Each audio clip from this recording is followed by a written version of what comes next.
So when I was 11 years old, Christmas used to be my favorite holiday until this very moment happened that stuck to me for the rest of my life. Basically, there was this time where it ruined my favorite for my holiday, which now my favorite holiday is a different holiday. I think I don't know, but I have a new favorite holiday I like instead of Christmas now. But basically, there was this time where usually when the Christmas presents were under the tree and Santa would come and bring Christmas presents out of the tree, I was kind of curious if Santa would come and bring Christmas presents because I was curious if it's either my parents or if actual Santa saying ho ho ho, putting Christmas presents under the tree and eating the cookies we sat at the dinner table, if he's actually there. So I wanted to see if Santa was actually going to be out there. So that day on Christmas Eve, after we brushed our teeth and went to bed, I set up an alarm timer, well, not alarm timing, but kind of to remind me that I'm gonna go catch Santa. So I set a timer for the exact timer I'm gonna set up to go see Santa, and then I went to bed. My timer wakes up at the right time for me to then wake up. I had full sleep and I feel like I don't need any more sleep, but I went out there and no one was there. Santa was not there, which I thought Santa was going to be there but wasn't. So I went back to my room hoping that Santa would come next. But as I turned to go back to my bed, that's when I hear footsteps next to me. When I turn to the direction that I heard the footsteps, and there it was, a black shadow in front of me. For a second, I froze, not knowing what to think, or that it was something that I had never seen before, and then that's when it was Santa right in front of me. However, his appearance of height doesn't really match up what Santa looks like in the books, so I wasn't really sure if this was the real Santa. But then the mysterious person, which I assume was Santa, starts to talk. "Hello there, kid. It seems that you're up at night. What are you doing?" I just sat there with a blank expression on my face, trying to think of something. "Oh, I'm just trying to find where the bathroom is, that's all." "Oh, the bathroom? Okay. Well, after that, how about you go back into your room and get some rest? These presents I'm about to put under the tree are a surprise, you know? You can't open them until it's Christmas Day," said Santa. So I just went back to my room and went back to sleep, which I assumed Santa was about to put the presents under the tree. However, 2 minutes go by and I started hearing screaming. So I was curious of what that screaming was. Well, for a second I was creeped out because I don't know what that scream was, and I went to go oversee and who it was, and there was Santa standing over my parents holding what seems to be a knife of some sort.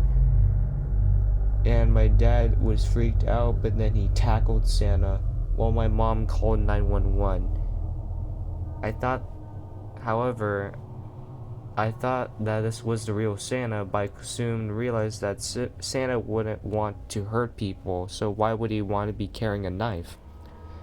But unfortunately, that wasn't the real Santa because it was a criminal that was going out stealing presents from house to house and leaving houses empty with nothing living. And after that moment, me and my parents had the talk of how Santa isn't actually real and that Santa is fake and it was a made up story for us as children to have a fun time during Christmas. And because of this moment, I still think about what happened, of how, what if my dad didn't get up the courage to to tackle the man that could potentially did what to us.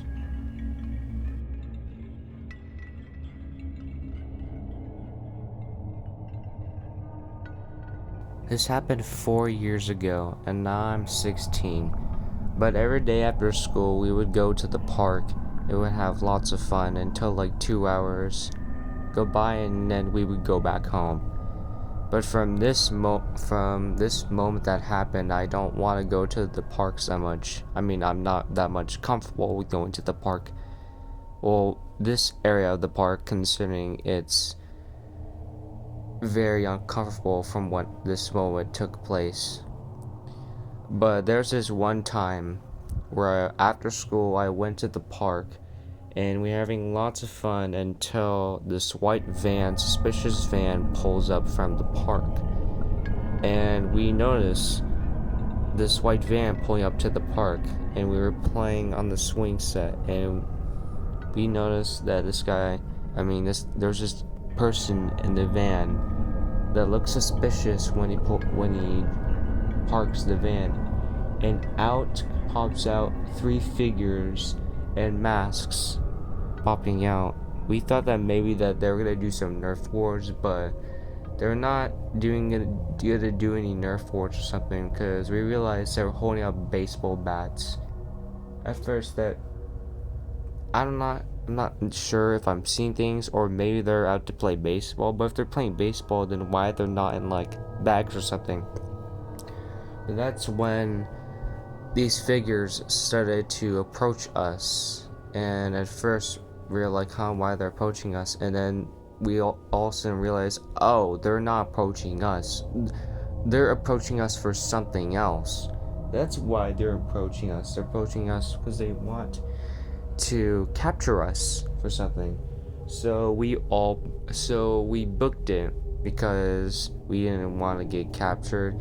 And at first we were terrified of the situation that was happening, and we didn't want to get captured, and we were running into the woods. And in the woods, we weren't thinking that clearly, and we went into the woods where it was actually a shortcut to our neighborhood, and we thought we could get away, but the figures still kept chasing us.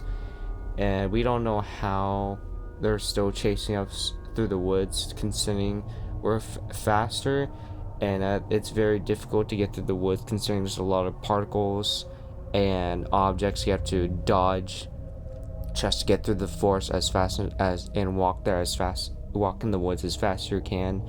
But apparently these guys, for some reason, were so advanced that they were able to go very fast through this forest. They must have went into some really hardcore training. But we eventually went to the neighborhood, and we went into our house where the intruders are now begging at the window trying to get in. They're trying to capture us for some reason still. We don't know why they want us, but I told my dad, and he was very concerned. Now, the place we lived in was in the state of Texas, and in the state of Texas, you have your own right to own a weapon. So my dad grabbed out a shotgun, and he went up to the front door, and he said, "If you guys don't get out of my property, I'm going to call 911 right now." And these guys must have been easily scared, and they ran away back into the woods, into the van, so then they could probably do some other stuff, probably maybe go out for dinner or something. But from then on, from after that moment, I never went into any other parks again, just for my own safety. But also from then on, my big brother came in to pick us all up in his huge van.